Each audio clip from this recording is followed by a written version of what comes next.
is just fantastic.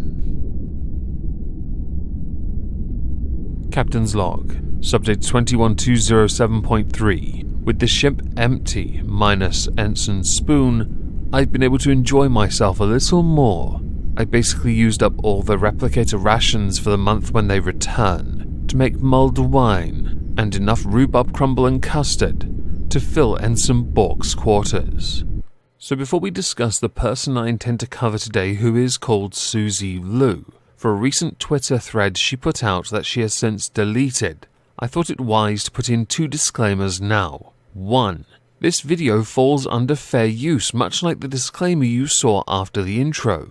Do not strike my video about you. Your inability to take any criticism on board is a you problem, not me. You could just block me, like Chris Hansen and Def Noodles, critics who can't take criticism with no level of irony, but will hide behind buzzwords when it suits them. And 2, because you are this.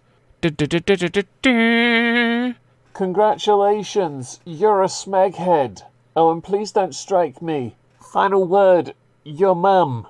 So for a brief history of who Suzy Lu is, this one's going to be quite short actually, because I don't actually know much about her beyond one thing she did to a lot of creators with no level of irony. You see, Suzy Lu was a medium-sized channel. Still big, lots of subscribers, but not as big as I had thought when she was first brought to my attention. She was false copyright striking a lot of channels.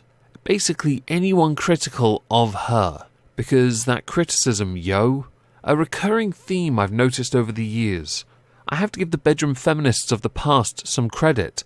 The majority never struck, because they saw the business angle in it and realised, if someone's doing a video on me regardless of the criticism, at least I'm getting something out of it when they link back to the original video, and I get all those extra views. This, though, this current age, even with those who do criticism or commentary criticism, they can't take criticism. But Suzy Lu is a little different. See, she didn't do commentary content. She did reaction content, typically centering around watching full-length anime movies. And she would simply sit there and react to it. By the way, that kind of content, there's a term to describe it. But one word would be trash. Another, rubbish. Another, illegal? Because it does in fact breach fair use rules. That actually applies to a lot of channels that make that style of content. Because it is not fair use to simply sit and watch someone else.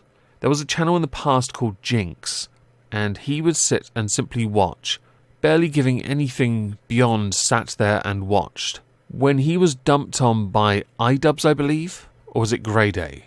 I think it was Grey Day. Jinx pointed out that with him sitting there watching it, it was like watching it with you. But the problem with that is the videos were tiny on the screen compared to you taking up the majority of the screen, so people are watching you watching something else.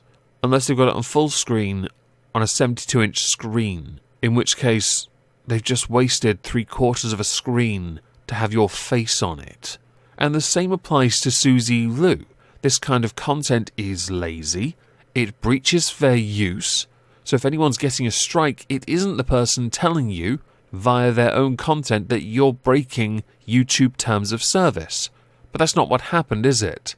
You became a little bit of a protected class. Somehow you were getting away with it, although I did hear you lost your Patreon a couple times. But you managed to get away with it and still strike dozens of channels that were critical of you, something which I am fundamentally against. Unless someone has straight up uploaded your own content to their channel without your permission, you really shouldn't be doing it. If someone is critical of you, take the lumps. Learn to introspect. Don't copy Def Noodles and use every fallacy from appeal to authority to say you know what comedy is, just because you've been on a comedian's stage. So with all this in mind, because Suzy Lu is essentially a copyright flagger, very proud of it, and after the absolute flaying she got from a number of very high-profile commentary channels and Drama Alert, she went into a little anonymity for a while but carried on, up until more recently where she put out a Twitter thread The one that I earlier mentioned she has since deleted, and I want to go through that because to me this is delicious. A thread. If you're going to scream and shout at YouTube for allowing people of colour to be harassed on site, then you better be prepared to stand up the rest of us who experienced this too. I am beyond hurt to see people only now speak up against harassment on YouTube because it happened to someone of colour. Where was this energy for people like me who experienced it for 6 months straight earlier this year?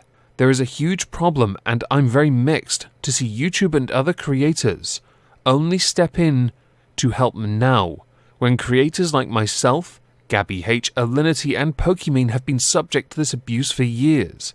This isn't new, and we have all tried to make a change for everyone to no avail. I hope a change is made to keep creators safer on these platforms.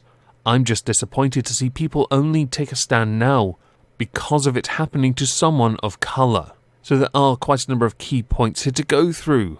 Let's go through them all, shall we?